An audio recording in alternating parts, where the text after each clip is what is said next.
सुमनसवन्दित सुन्दरि माधवि चन्द्र सहोदरि हेममयि मुनिगणवन्दित मोक्षप्रदायिनि मञ्जुळभाषिणि वेदनुते पङ्कजवासिनि देवसुपूजित सद्गुणवर्षिणि शान्तियुते जय जय हे मधुसूदन कामिनि आदिलक्ष्मि जय पालय माम्।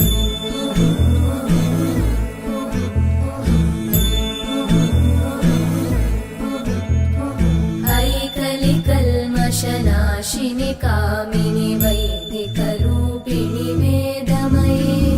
क्षीरसमुद्भव मङ्गलरूपिणि मन्त्रनिवासिनि मन्त्रनुते